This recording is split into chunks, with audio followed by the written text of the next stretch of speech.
වීමට මිනිත්තු 14ක් තිබෙනවා. கௌரவ உறுப்பினர் அவர்களே, இன்று இந்த 10வது பாராளுமன்றத்தில் எனக்கு உரையாற்றுவதற்கு கிடைத்ததைத்து உங்களுக்கு எனது முதல் நன்றியை நான் தெரிவித்துக் கொள்கின்றேன். அதே போன்று உறுப்பினர் அவர்களே, முதலாவதாக இலங்கையில் வாழுகின்ற தமிழ், சிங்கள, முஸ்லிம் அனைத்து மக்களுக்கும் எங்களது மனமார்ந்த நன்றியை நாங்கள் தெரிவித்துக் கொள்வோம். அதே போன்று இந்த சரித்திரத்தையே மாற்றி அமைத்த ஒரு முக்கியமான தேர்தலாகும். அப்போ அந்த சரித்திரத்தை மாற்றியமைப்பதற்கான செயற்பாடுகளை முன்னெடுத்த, அதிலும் விசேடமாக வடக்கில் வாழுகின்ற, கிழக்கில் வாழுகின்ற மக்களுக்கு எங்களுடைய மனமார்ந்த நன்றியை மீண்டும் நாங்கள் தெரிவித்துள்ளோம். அதே போன்று நான் கடந்த தேர்தலின் போது யாழ்ப்பாண மாவட்டத்தை பிரதிநிதித்துவம் செய்திருந்தேன். யாழ் மாவட்ட மக்கள் அனைவரையும் சந்தித்திருந்தோம். அப்போ அந்த மக்கள் எங்களுக்கு இலங்கை சரித்திரத்தையே மாற்றி அமைக்கக்கூடிய ஒரு புதிய வெற்றியினை எங்களுக்கு தந்திருக்கின்றார்கள். அப்போ அந்த வெற்றி என்பது மிகவும் முக்கியமான வெற்றியாகும். ஏனென்றால் எங்கள் எல்லோருக்குமே தெரியும், கடந்த ஜனாதிபதி தேர்தலின் போது வடக்கில் வாழுகின்ற மக்கள் எங்களை வடக்கில், விசேடமாக யாழ் மாவட்டத்தில் 4வது ஸ்தானத்தில் வைத்திருந்தார்கள். அப்பொழுது என்னிடம் ஒரு சிலர் கேட்கின்ற போது நாங்கள் கூறினோம், ஆம், இந்த ஜனாதிபதி தேர்தலிலே 4வது ஸ்தானத்துக்கு வைத்திருக்கின்றார்கள் என்பது உண்மைத்தான். ஆனால் வாக்கு வீத அதிகரிப்பிலே எங்களை இலங்கையிலே 1வது ஸ்தானத்திற்கு கொண்டு வந்திருக்கின்றார்கள். அதனால் அந்த மக்களுக்கு நன்றி என்று கூறினோம். அது மாத்திரமல்ல, எதிர்வரும் பொது தேர்தலிலே யாழ் மாவட்டத்தில் வாழ்கின்ற மக்கள் எங்களை 1வது ஸ்தானத்திற்கு உயர்த்தி வைப்பார்கள் என்று அன்று நான் நம்பிக்கை தெரிவித்திருந்தேன். அந்த நம்பிக்கையின் அடிப்படையில் இன்று எங்கள் எல்லோருக்குமே தெரியும், யாழ் மாவட்டத்தை இன்றைக்கு தேசிய மக்கள் சக்திக்கு அந்த மக்கள் ஒப்படைத்திருக்கின்றார்கள். அப்ப தேசிய மக்கள் சக்திக்கு ஏன், எதனால் ஒப்படைத்தார்? எங்கள் எல்லோருக்குமே தெரியும், கடந்த தேர்தலின் போது பொதுவாக இந்த நாட்டில் இருக்கின்ற அனைத்து அரசியல் கட்சிகள், விசேடமாக இங்கு இருக்கின்ற தென்னிலங்கையில் இருக்கின்ற பிரதான கட்சிகள் அனைத்துமே தேசிய மக்கள் சக்தி தொடர்பாகவும், எங்களுடைய தலைவராக அனுரகுமார் திசாநாயக்க தொடர்பாகவும், எங்களுடைய கட்சியில் இருக்கின்ற முக்கியமான உறுப்பினர்கள் தொடர்பாகவும் பாரிய அவதூறுகளை கட்டவிழ்த்து விட்டிருந்தார்கள். அது மாத்திரமல்ல, தேசிய மக்கள் சக்தி ஆட்சிக்கு வந்ததன் பிறகு விசேடமாக தமிழ் மக்கள் மத்தியில், முஸ்லிம் மக்கள் மத்தியில் இந்த நாட்டில் பாரிய இனக்கலவரம் ஒன்று ஏற்பட போகின்றது. இனங்களுக்கு இடையிலே முரண்பாடு ஏற்பட போகின்றது. அது மாத்திரமல்ல, மீண்டும் வரிசை யுகம் வரப்போகின்றது. அது மாத்திரமல்ல, மீண்டும் டாலர் 400 ரூபாய்க்கு அதிகரிக்கப் போகின்றது. அதனால் இலங்கை ஒரு இருண்ட யுகத்தை நோக்கி போகப் போகின்றது. அதனால் இவர்களுக்கு வாக்களிக்க வேண்டாம் என்று கேட்டுக்கொண்டார். அது மாத்திரமல்ல, வடக்கில் இருக்கின்ற ஒரு சில அரசியல் கட்சிகளும் கூட ஆரம்பத்தில் எங்களை பார்த்து நண்பர்கள் போன்று பாசாங்கு செய்து கொண்டிருந்தவர்களும் கூட அந்த இறுதி சந்தர்ப்பத்திலே எங்களை பார்த்து குறிப்பிட்டார்கள், அல்லது எங்களுடைய செயற்பாடுகளை பார்த்து அவர்கள் நடுங்கி போனார்கள். நடுங்கி போனதன் விளைவாக அவர்களும் குறிப்பிட்டார்கள், தேசிய மக்கள் சக்திக்கு வாக்களிக்க கூடாது. ஆனாலும் அவைகள் அனைத்தையும் மீறி இலங்கையில் வாழுகின்ற மக்கள் மாத்திரமல்ல, இது நாள் வரைக்கும் யாராலும், அதாவது விசேடமாக தேசிய கட்சிகளால் அசைத்து கூட பார்க்க முடியாத யாழ் மாவட்டத்தில் வாழ்கின்ற மக்களும் கூட எங்களை ஏன் தேர்ந்தெடுத்தார்? வேறு எதுனாலும் அல்ல, நாங்கள் கடந்த தேர்தலின் போது அந்த மக்களுக்கு நம்பகமானவர்கள் என்கின்றதை நாங்கள் அவர்களுக்கு வெளிப்படுத்தி அதன் அடிப்படையில் அவர்கள் எங்களை நம்பினார். அது மாத்திரமல்ல, இன்று பலரும் பலவிதமாக கூறுகின்றார்.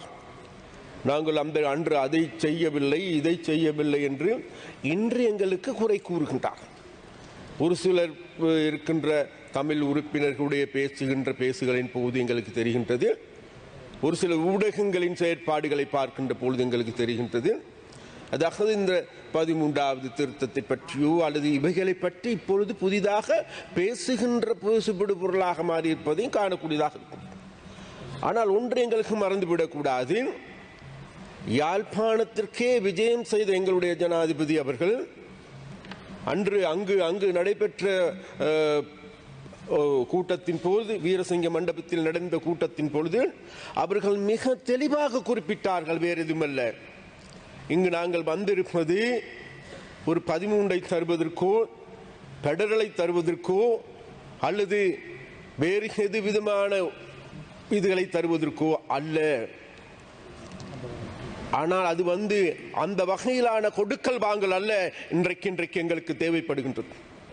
தமிழ் மக்களோடு விளையாடுகின்ற கேம் அல்ல எங்களுக்கு தேவைப்படுகின்றது. முஸ்லிம் மக்களோடு இனிமேலும் கேம் விளையாண்டது போதும் என்கின்ற நிலையில் நாங்கள் இருந்தோம். அதனால் அந்த பிரச்சனைகளுக்கெல்லாம் அப்பால் எங்களுக்கு தமிழ் மக்களோடு வேறு ஒரு கொடுப்பனவு இருக்கின்றது, வேறு கொடுக்கல் வாங்கல் இருக்கின்றது. அந்த கொடுக்கல் வாங்கல் தான் வேறு எதுமல்ல. கடந்த 76 வருட வரலாற்றை நாங்கள் தேடி பார்க்கின்ற போது இந்த நாட்டில் நாங்கள் இப்பொழுது மிகவும் அழுத்தமாக தெரிவிக்கின்ற கருத்து ஒன்று இருக்கின்றது, இனவாதம் இனியும் வேண்டாம் என்கின்ற கருத்து. அந்த இனவாதம் இனியும் வேண்டாம் என்கின்ற கருத்தினை நாங்கள் இன்று அழுத்தமாக தெரிவிப்பதற்கான ஒரு முக்கியமான காரணம் இருக்கிறது. என்ற எங்களுடைய நாட்டினுடைய வரலாற்றை நாங்கள் திரும்பி பார்க்கின்ற பொழுது 1947ஆம் ஆண்டு, 48ஆம் ஆண்டு, 53ஆம் ஆண்டு, 56ஆம் ஆண்டு, 63ஆம் ஆண்டு, 70ஆம் ஆண்டு, 77ஆம் ஆண்டு தொடர்ச்சியான இனவாதம் இனவாதம் இனவாதம் இனவாதம். தமிழ் மக்கள், முஸ்லிம் மக்கள் பாதிக்கப்பட்டார்கள், நசுக்கப்பட்டார்கள், அடிக்கப்பட்டார்கள், வஞ்சிக்கப்பட்டார்கள். 1977ஆம் ஆண்டு ஆட்சிப்பீடத்திற்கு வந்த அன்றைய ஐக்கிய தேசிய கட்சி என்ன செய்தார்? 77ஆம் ஆண்டு ஆட்சிப்பீடத்துக்கு வந்ததன் பிறகு வந்த மறு நிமிடத்தில் ரத்னபுர, பலங்குட, பெல்முதல போன்ற பிரதேசங்கள், அப்புத்தலை, தியத்தலா போன்ற பிரதேசங்களில் வாழ்ந்த தமிழ் மக்களை அடித்து நொறுக்கிய பாவித்தனமான வேலைகளை செய்தார். பிறகு 78ஆம் ஆண்டு என்ன செய்தார்கள்? 79ஆம் ஆண்டு அவசர கால சட்டம், பயங்கரவாத தடுப்பு சட்டங்களை கொண்டு வந்து இன்றும் கூட தமிழ் இளைஞர்கள் அந்த பயங்கரவாத தடுப்பு சட்டத்தின் தடுத்து வைப்பதற்கான காரணமாயிருந்த பாவிகள் நாங்கள் அல்ல, யார் என்று தெரியும். பிறகு 1980ஆம் ஆண்டுகள் எடுத்துக்கொண்டால் சரி, 81ஆம் ஆண்டு யாழ் நூலகத்தை எரித்தவர்கள் யார் என்று எங்களுக்கு தெரியும். அன்று மாவட்ட அபிவிருத்தி சபை தேர்தல் நடைபெற்றது. அந்த தேர்தல் நடைபெறுகின்ற பொழுது அந்த தேர்தலுக்கு அங்கிருந்த இளைஞர்கள், பிரபாகரன் எடுத்துக்கொண்டாலும் சரி, உமாமேஸ்வரன் எடுத்துக்கொண்டாலும் சரி, அல்லது அங்கு இருக்கின்ற இளைஞர்கள் எடுத்துக்கொண்டாலும் ஓட்டின் மீது இருந்த நம்பிக்கைக்கு, அதாவது தாங்களுக்கு மாவட்ட அபிவிருத்தி சபை தேர்தல் மூலமாக ஜனநாயகத்துக்கு பிரவேசிப்பதற்கு, அது ஏதோ ஒரு தீர்வினை நோக்கி பிரவேசிப்பதற்கு இருந்த செயற்பாட்டை, சந்தர்ப்பத்தை இல்லாது செய்து ஓட்டின் மீது இருந்த நம்பிக்கைக்கு வேட்டு வைத்து யாழ் நூலகத்தை எரித்து 94,000 புத்தகங்களை கொளுத்திய பாவிகள் யார்? நாங்கள் அல்ல. அன்று யார் என்பது எல்லோருக்குமே தெரியும். அத்தோடு 83ஆம் ஆண்டு ஜூலை இனக்கலவரத்தை எடுத்துக்கொண்டு அன்று ஏற்பட்ட கரும்புள்ளி இன்னமும் எங்களுக்கு மாறவில்லை. அதனால் இலங்கையில் வாழுகின்ற மக்கள் இன்றைக்கு தீர்மானித்திருக்கின்றார்கள், இந்த வகையான வரலாறு 76 வருட வரலாறாக. இந்த 76 வருட இந்த சாபக்கேடு என்பது வேறு எதுக்கும் அல்ல, இந்த சாபக்கு இதுக்குத்தான். அப்ப இந்த சாபக்கேட்டிலிருந்து இந்த நாட்டு மக்களை மீட்டெடுக்க வேண்டுமா இல்லையா என்கின்ற தேவை இன்றைக்கு இருக்கின்றது, கேள்வி இருக்கின்றது.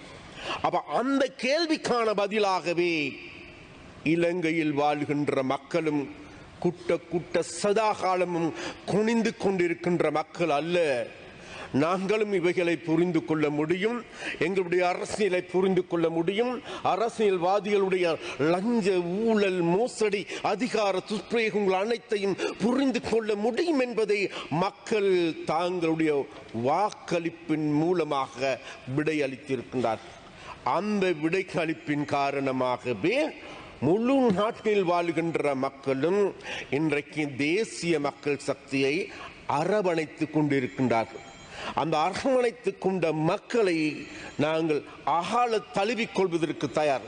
அது தமிழா, சிங்களமா, முஸ்லிமா அல்லது ஐக்கிய தேசிய கட்சியா, டிஎன்ஏவா, புலியா, பூனையா, புலட்டா என்பது எங்களுக்கு தேவைப்படாது.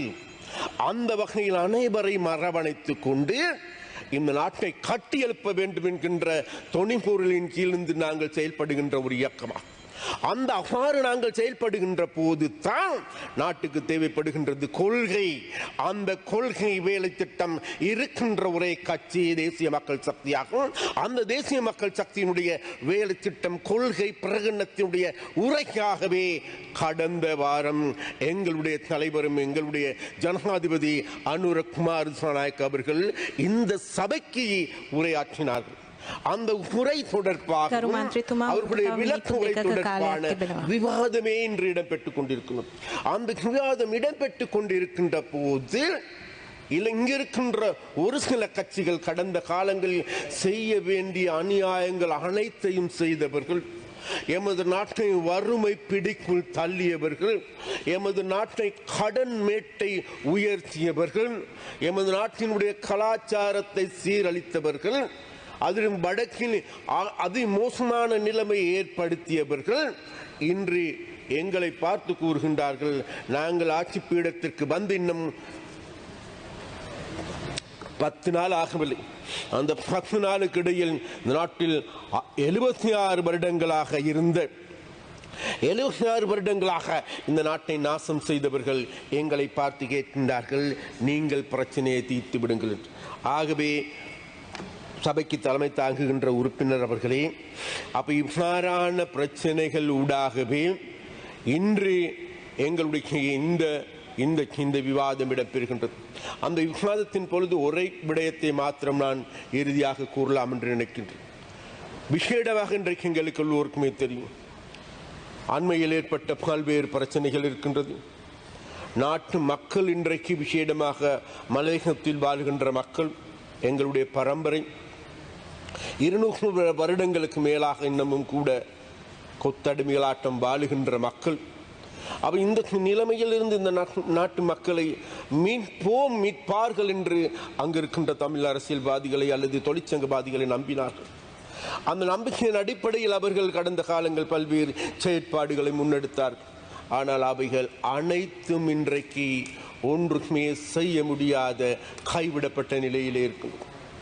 அந்த வகையில் இன்றைக்கு மலையகத்தை மாற்றி அமைக்க முடியாது, நுவரெலியா மாவட்டத்தை மாற்றி அமைக்க முடியாது, பதுளை மாவட்டத்தை, கண்டி மாவட்டத்தை, கேகால மாவட்டத்தை, மாத்தளை மாவட்டத்தை மாற்றி அமைக்க முடியாது என்று கூறியவர்கள் அந்த பிரதேசத்தில் வாழ்கின்ற எங்களுடைய மலையக மக்கள் அந்த சரித்திரத்திற்கு முற்றுப்புள்ளி வைத்திருக்கின்றார்கள். அதனால் நாங்கள் இன்றைக்கு குட்ட குனிந்து கொண்டிருக்கின்ற மக்கள் அல்ல என்ற செய்தியை சொல்லியிருக்கின்றார்கள். அந்த செய்தியை நாங்கள் நல்ல முறையில் விளங்கி கொண்டிருக்கின்றோம். அந்த விளங்கி கொண்டதன் விளைவாக எதிர்வரும் காலங்களில் இந்த எங்களுடைய கட்சியினுடைய கொள்கையின் அடிப்படையில் ஒரு புது யுகத்தை ஆரம்பிப்பதற்கு அல்லது புதிய ஒரு போராட்டத்தை முன்னெடுப்பதற்கான செயற்பாடுகளை நாங்கள் முன்னெடுப்பதற்கு தயாராக இருக்கிறோம். அதன் விளைவாகவே இன்றைக்கு எங்களுடைய கொள்கை பிரகடனத்திலும் கூட இந்த தோட்ட தொழிலாளர்களுடைய பிரச்சனை சம்பந்தமாகவும் சரி, அவர்களுடைய வீட்டு பிரச்சனை சம்பந்தமாக, அவருடைய காணி பிரச்சனை எடுத்துக்கொண்டாலும் சரி, அவருடைய சம்பள உயர்வு பிரச்சனை எடுத்துக்கொண்டாலும் சரி, அவருடைய சுகாதாரம், கல்வி போன்ற பிரச்சனைகள் தொடர்பாகவும் இவை கூடுதலான கரிசனை செலுத்துகின்ற ஒரு அரசாங்கமாக இன்றைக்கு நாங்கள் மாற்றமடைந்திருக்கின்றோம். அந்த வகையில் எதிர்வரும் காலங்களிலே நிச்சயமாக அந்த பிரச்சனைகளுக்கு உரிய தீர்வினை பெற்றுக் கொடுப்போம் என்று நாங்கள் கூறிக்கொள்கின்றோம். அதே போன்று ஒரு விடயத்தை நான் சொல்லிக்கொண்டு முடிக்கலாம் என்று நினைக்கின்றேன். விசேடமாக இன்று காலையில் பேசிய கஜேந்திரன் பொன்னம்பலம் அவர்கள் குறிப்பிட்டார்கள், இன்றைக்கு தமிழ் அரசியல் கைதிகள் தொடர்பான விவாதங்கள், காணாமல் போனவர்களுடைய பிரச்சனை சம்பந்தமாக நிச்சயமாக காணாமல் போனவர்கள் சம்பந்தமான பிரச்சனை எடுத்துக்கொண்டால் கூட அது எங்களுக்கும் வேதனையாக இருக்கின்றது. எங்களுக்கும் அந்த உணர்வு எங்களுக்கு என்னவென்று தெரியும். அது மாத்திரமல்ல, இந்த இடத்தில் நான் ஒரு விடயத்தை சுட்டிக்காட்ட வேண்டும். அதாவது காணாமல் போன குடும்பங்களில் இருக்கின்ற உறுப்பினர்களுக்கு தான் தெரியும் அதனுடைய வேதனை என்னவென்று.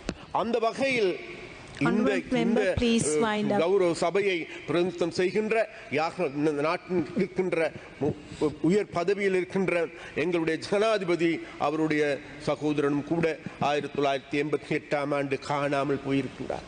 இன்றும் கூட அவர்கள் அந்த போதி பூஜா செய்து கொண்டிருக்கின்றார்கள். அந்த வகையில் காணாமல் போனவர்கள் தொடர்பாக மிகவும் ஆழமாக எங்களுக்கும் தெரியும். அந்த வகையில் அவைகள் சம்பந்தமாகவும் கூடுதலான கரிசனையோடு எதிர்வரும் காலங்களில் செயற்படுவோம் என்று கூறிக்கொண்டு விடைபெறுகின்றேன். நன்றி, வணக்கம். ගරු නජිත් ඉන්දික මන්ත්‍රීතුමා ඔබතුමාට මිනිත්තු 8ක කාලයක් තිබෙනවා.